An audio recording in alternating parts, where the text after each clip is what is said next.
Hi, I'm Leah with Hand Woven by Leah, and today I'm going to show you how to bind a quilt.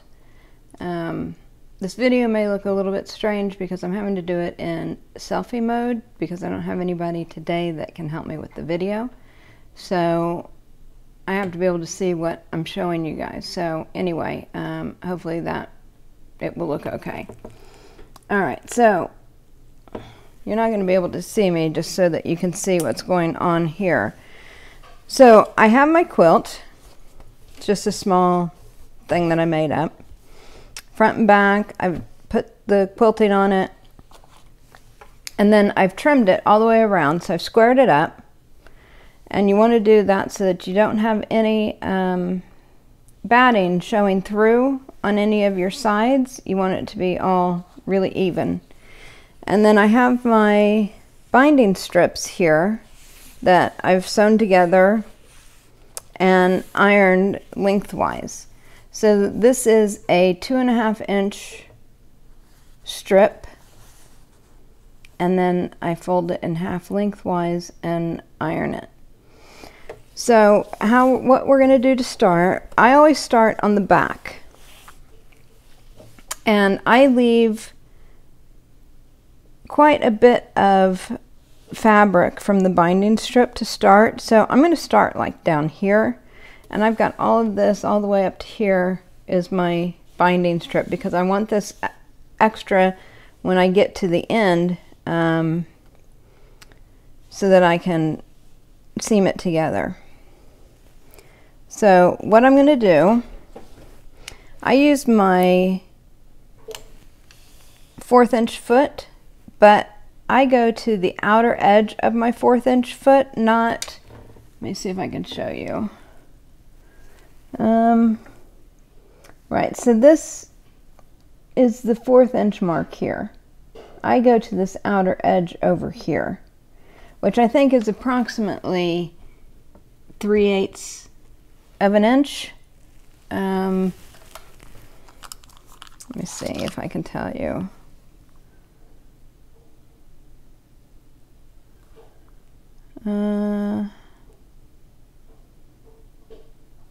One, two. Now maybe it's, I think that's 3/8. Alright, so anyway, I don't do a 1/4, which a lot of people say to just do a 1/4. When I do a 1/4 and then I turn this to the front, I always miss it on the back. So that's why I do to the edge of my 1/4 inch foot, which again I think is 3/8 of an inch. Alright, so what we're going to do is we're going to start sewing. Backspace there. And I don't pin this down. I just line it the edge up and I just go with it. And then I'm going to stop when I get to about a 1/4 inch from this edge here. Backspace or back stitch, whatever you want to call it. Alright, and then you're going to cut that off and pull it away. So here's where people get messed up on what to do. So now I need to fold this fabric so that it's going to be going this way. So the first thing I'm going to do is I'm going to fold this back at an angle. Now I want this to be straight here, this angle straight here, and then this is like a 45-degree angle here. I hope you can see that, like that. And then what I'm going to do is take it and fold it over so that we're going back this direction now. So now it looks like this. So I'm going to hold this, I'm going to turn my quilt, line this up with the edge, put the foot down on the very edge of my 1/4 inch foot, back stitch,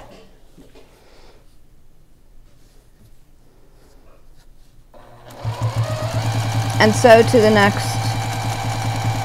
corner.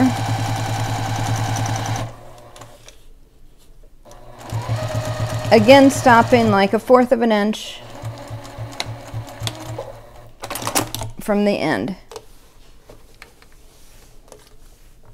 So here we're going to do this again. So we're going to fold this back like so. So fold it back like this. And then fold that forward like that.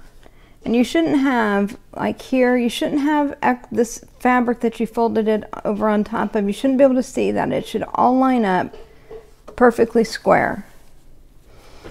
So to hold that, get it under your machine.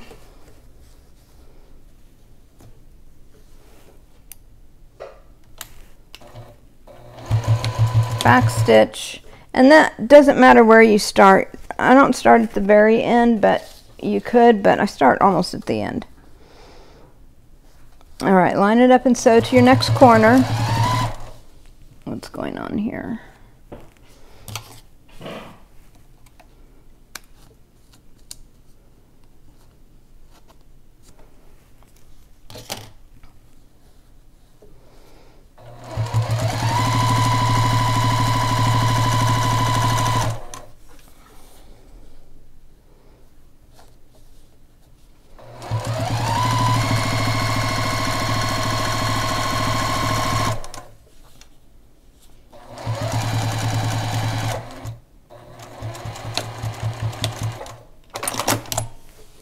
All right, so now we're at the next corner. I stopped 1/4 of an inch before I got to the end. I'm going to fold this back at an angle and then fold this back on top of it to make it square. And then put this back under the sewing machine.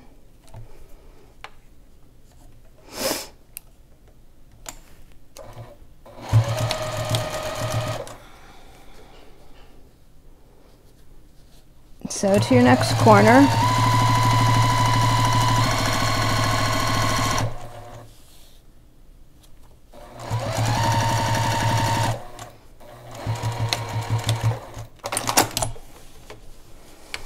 All right, and then we're going to do the same thing again. Fold this back at an angle and then fold it back on top of itself. Put it in the machine. So this is, we're back to where the side that we started on. So this is where we started, down here. Now I don't want to go and sew this all the way up to here because I have to join these two pieces together. So I'm going to leave about 6 inches in between where I started and where I'm ending this one.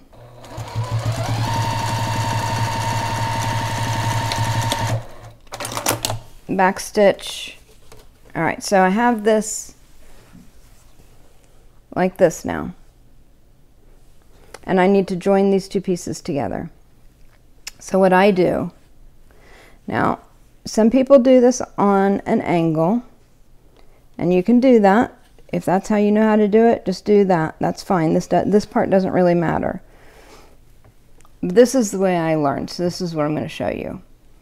So you get these two ends that you have and you fold them back where they're butted up right next to each other right here. Okay, so these are folded back like so, and I have them butted up to each other right here. And now what I usually do, my iron's not on, or I would go and iron this, but I'll just crease it. I iron it to put the crease in there so I can see where this needs to be joined. All right, so we've ironed this crease. Now we're going to open these pieces up. So this piece is really too long. I'm going to cut it off so it's easier to work with. I'm still leaving a length on it, but I'm just going to cut the extra off. All right, so this piece we're going to open up where the right side is facing me. So this is the right side, this is the wrong side. And then on this one, we're going to open it up, and the wrong side is facing me, and this is the right side. So I'm going to put my two right sides together, and what I'm going to do is those creases that I made, I'm going to line them up. So line your creases up where you ironed that, and then fold your quilt in half. It just makes it easier to sew when you have this folded. Now, I don't sew on this line, the crease line, because I found that it's a little too big yet. So what I do is I sew about 1/8 of an inch below that line, so 1/8 of an inch this way, closest to the quilt. So here's my line, and I'm going to sew 1/8 of an inch over here, away from that line.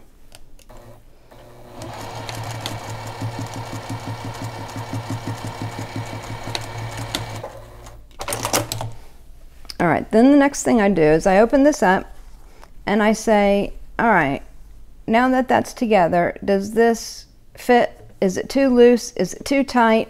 Because before I cut these off, I want to be able to adjust it. But this one's just right. So what I'm going to do is now I'm going to cut the extra off, but I leave quite a bit of a seam allowance there. So that's my seam allowance right here. I'm going to open that seam up like that, and then I'm going to fold this together.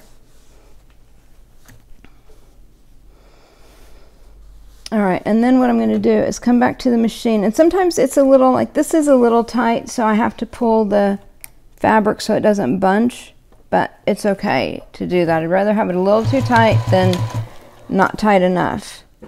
So I just pull on the fabric down here so that it tightens everything up here, and I sew this down.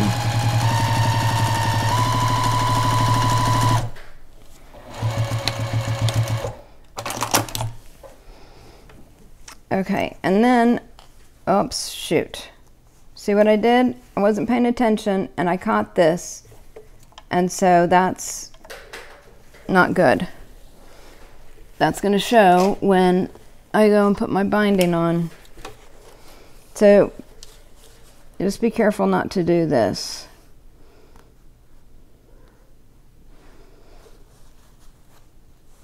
So I need to just get this out really quick.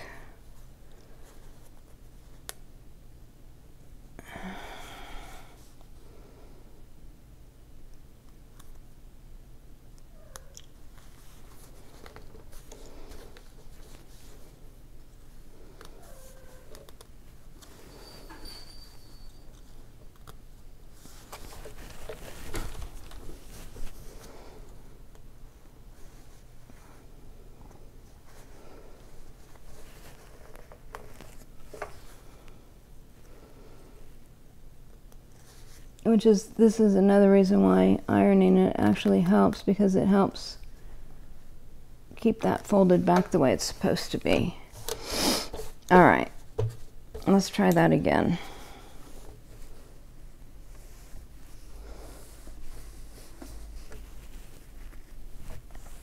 Make sure that's all even this time.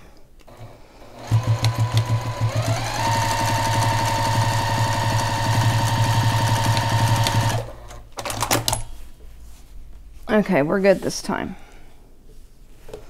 So then the next thing, this is where my join is, and there's just a little bit, if you can see, just a little bit hanging over from where I made that join, so I'm just going to cut that off, just so that there's not extra bulk.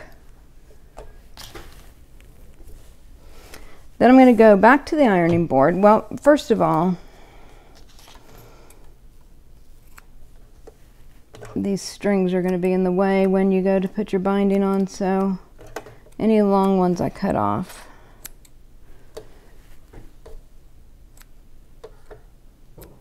And your corner strings, you want them short because those will end up sticking out on your binding. So cut your corner strings off.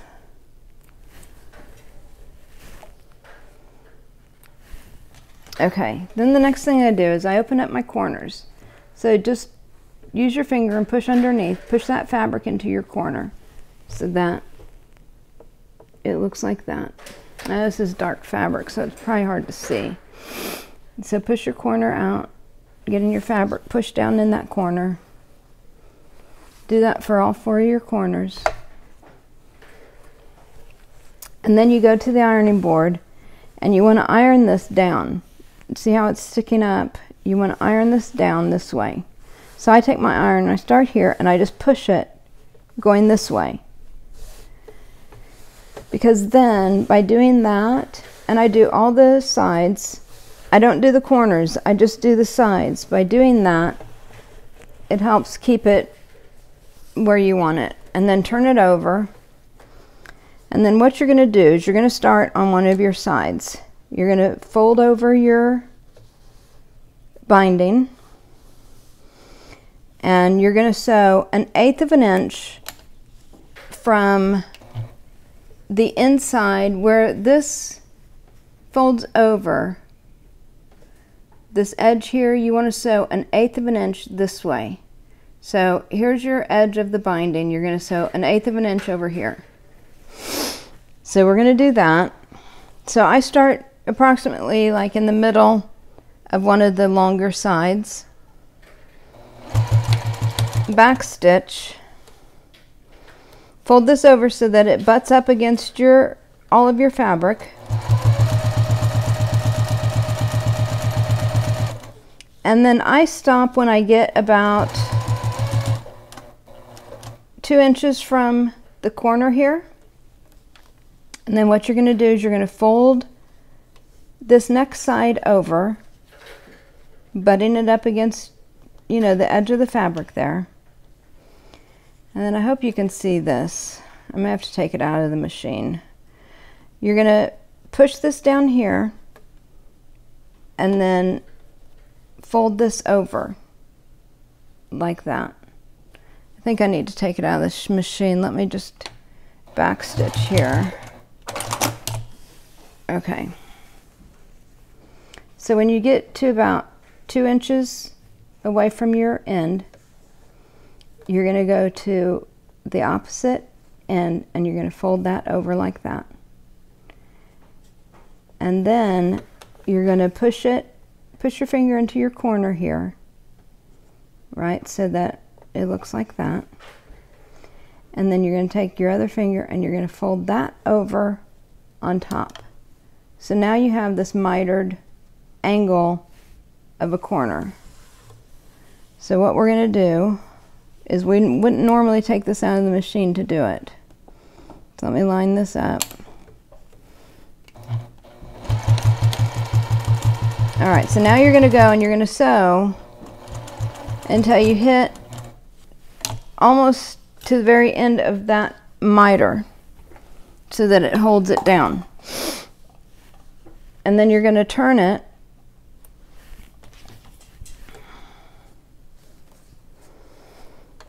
fold your binding over, again 1/8 of an inch, and start sewing until you're about 2 inches away from your next corner. And then we're going to come down here, we're going to fold this over like so. We're going to push our finger all the way to the edge of the fabric there. Then take this finger here and fold this over on top of it. And you have now an angle, and you're going to keep sewing until you get to that angle. You don't want to go past the angle, but just until you get almost to the edge of it. And then turn it in your machine and fold it. And I'm going to stop right here in case I need to show you some more closer up videos. I still have it to use, but let's just pretend so I can show you again. Let's say we've sewn all the way down here. You're going to fold up this edge. I'm trying to get a better, and then push your finger that way to the edge of the fabric, and then fold that over. And then you have a angled corner there. And you just keep doing that until you get all the way around back to the front to where you started. And then if you look at the back, I had to stop and start, so I missed it there. But if you look at the back, my stitching is actually on my binding on the back side and on the front side. So by doing it this way, I'm hitting this. Now when I go, if I use 1/4 of an inch when I put it on initially onto the back, this sewing line never hits my binding. It always hits down here somewhere, which I don't like. So that's why I do it to the edge of my 1/4 inch foot, which I believe is 3/8 of an inch. I need to look at that again and let you know for sure, but I'll put it in the description of the video. And so there's what my mitered corner looks like from the back side. And this is what it looks like from the front side. All right, that's it for today. I hope you found that helpful. Again, I'm Leah with Handwoven by Leah, and I'll see you soon.